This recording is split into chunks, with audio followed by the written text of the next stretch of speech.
Hey lovelies, welcome to another video. So if you guys saw my previous video, I touched upon the fact that I had an emergency C-section and the baby girl had to stay in the special care nursery.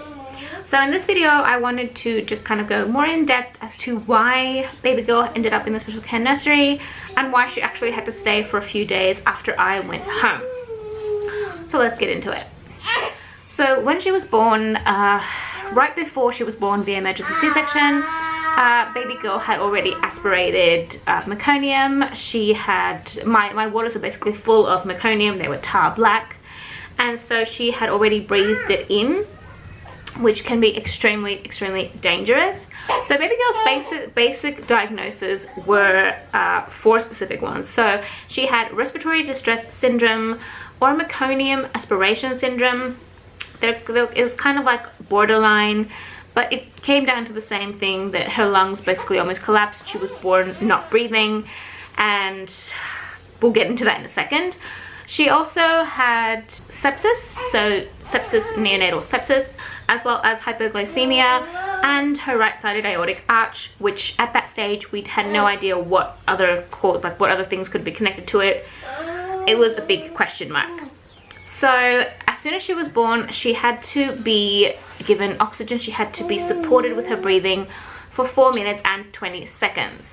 She was born not breathing and they had to basically force her to breathe. After this stage, she was put on CPAP, which is basically a machine that adds pressure to your breathing passageways in order for them not to collapse. And she needed this for an extra 1 minute and 20 seconds before she could even be transferred to the special care nursery. So for the first 5 to 6 minutes of her life, she was basically supported in her breathing. She couldn't breathe.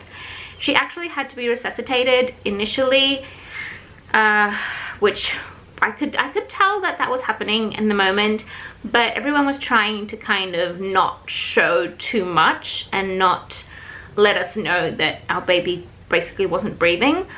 So I realized something like that was going on, but I didn't find out until later that she actually wasn't breathing initially. As far as her right-sided aortic arch, at the moment of her birth, it wasn't impacting anything, or at least we weren't sure, we didn't know, we would find out later on.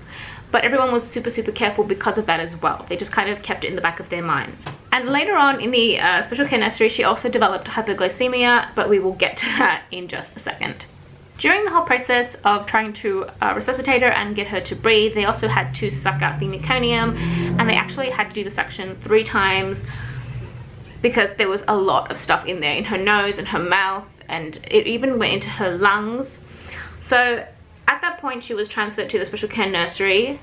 So as soon as she left the operation room and headed into the special care nursery, they had her do they had an x-ray done on her in order to check her lungs as well as her heart.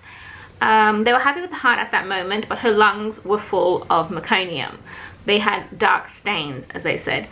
The staining was quite heavy, as my waters were pretty tar black, which meant that it had also obviously been several hours with the meconium in the womb, and that is something I don't want to think about. So, continuing. She got her x-ray done, they hooked her up to an IV, they gave her antibiotics, and they also put her back on the CPAP in order to keep the pressure for her airways to not collapse, because she was not breathing very well on just normal pressure, like environmental pressure. So she was on the CPAP in an incubator. Mama, I got tipping. Really? Lovely. So she was in the incubator with a CPAP machine attached to her nose, IVs, heart monitors, the works. She was on antibiotics for the first 36 hours of her life, and that was clearly to clear out the meconium and the sepsis, to avoid the sepsis continuing and spreading, and to avoid all the very bad things that could have happened, because if I hadn't gone in. As I said, moving on. So after the first 24 hours, we are now at day 2 basically of both my stay as well as baby girl's stay at the hospital. She started pulling out the CPAP machine. So she started this overnight, and by 5 in the morning it was just, she was constantly crying, she wouldn't settle, she wouldn't sleep, and she just kept constantly pulling out the CPAP from her nose. So it was at this stage, she still had the IV in, she was still on antibiotics since the 36 hours had not been up yet. But because she wasn't sleeping, the nurse actually came and asked me to head into the nursery and hold her and try and breastfeed her in the hopes that she would settle and sleep, because she literally had not slept for longer than 10 minutes. So it was at this stage that she basically decided that she wanted to be weaned off the CPAP machine, which was rather interesting, I think. So I was able to hold her, and as soon as I held her, she calmed down immediately and she fell asleep. Now, from this point on though, she started sleeping way too much, if that's even a thing. So she fell asleep, and she pretty much, I would wake her up and try and feed her. I was giving her as much colostrum as I could. I was putting her on the breast to feed, because I also wanted my milk to come in. That's a whole other topic though. We'll talk about that in a separate video. Now, as the hours went by, she finally was good enough to come off of she stopped antibiotics. They were very happy with her. They did another x-ray. Her lungs had started to clear. They were way clearer. They were happy with how things were progressing in that regard. So by day 3, she was sleeping way too much, to the point where she was actually not drinking any milk. She was not feeding. She would just fall asleep straight away as soon as I picked her up to feed her. She was literally not getting any nutrition, to the point where her blood sugar plummeted. So she actually developed hypoglycemia. Now, due to the fact that she wasn't eating, she basically wasn't drinking milk, which is what caused the blood sugar to drop, and the fact that she had a high birth weight, everything, there was a small theory that kind of came about that maybe I had gestational diabetes and I didn't know about it. But again, I had been tested and everything was fine, so I'm not really sure if that was actually a thing.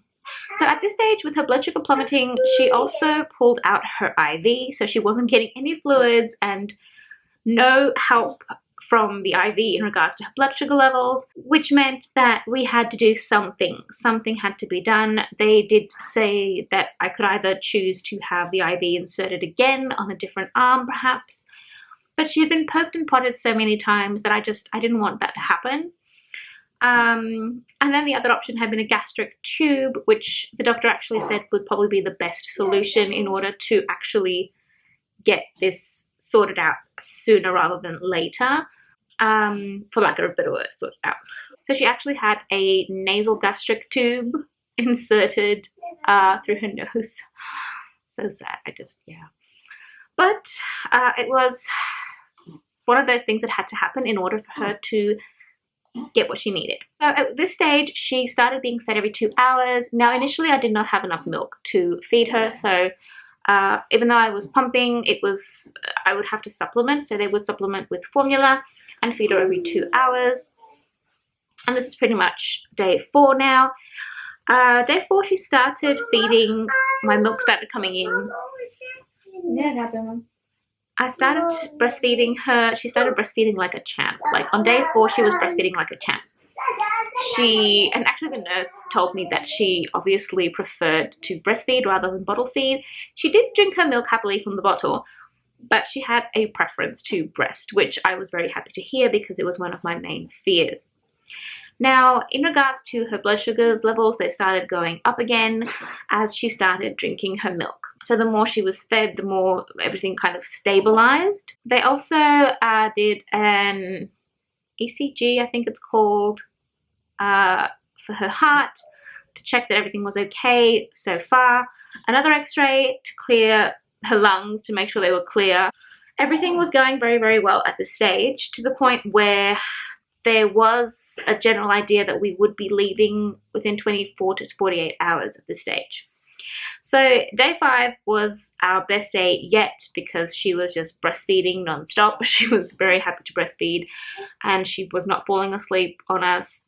She would sleep as much as needed, she would feed as much as needed, and she actually did not need the gastric tube for the entire 5th day. So she had a full 24 hours. This was the whole logic. So she needed to have a full 24 hours of not needing the gastric tube. So full 24 hours of her either breastfeeding or being bottle fed by the nurses. and we were good to go on day 6. So I walked in on day 6 to find that that the gastric tube had been removed and everything was good to go, and it was just utterly amazing.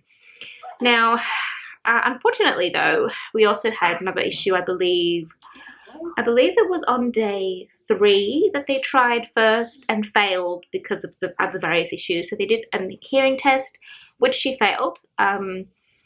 It was just she was not settling for some reason.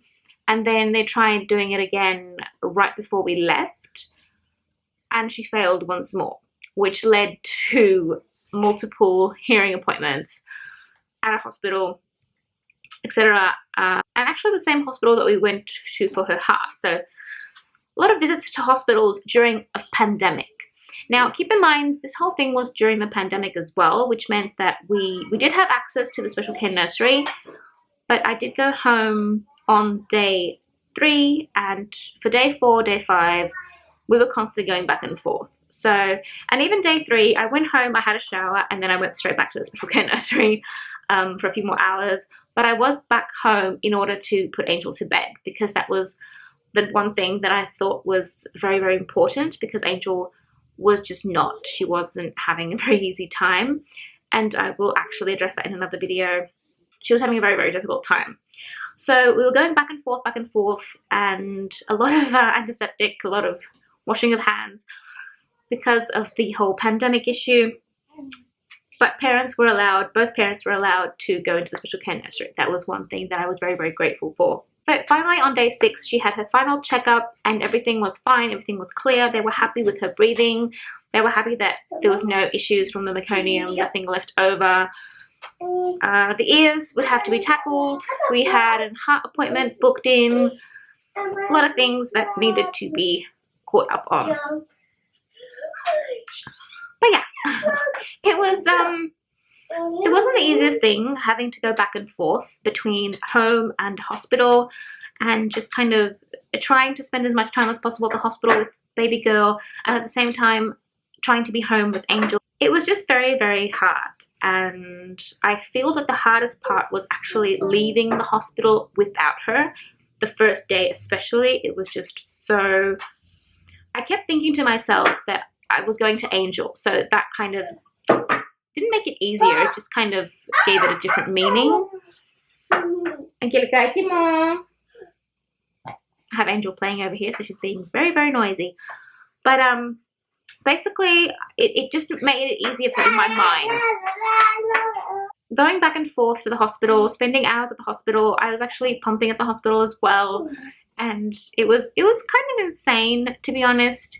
It was very, and imagine I was also recovering from my cesarean, so I was constantly moving. I did not rest.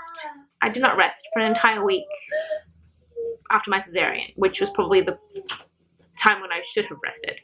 Finally, I have to say, I appreciate the nurses. The nurses in the special care nursery were amazing. The doctors were amazing. Everyone was amazing. What are you doing? Okay, so Angel is being extremely noisy. That is what happened with baby girl in the special care nursery. I will be making a video updating you guys on the exact details in regards to her hearing and her ears. That's a whole other thing that we are still dealing with, as well as her heart, and update on that. Just, yeah. She's being super noisy now. She's not going to let me film. Thanks so much for watching, guys. I'll see you in the next one.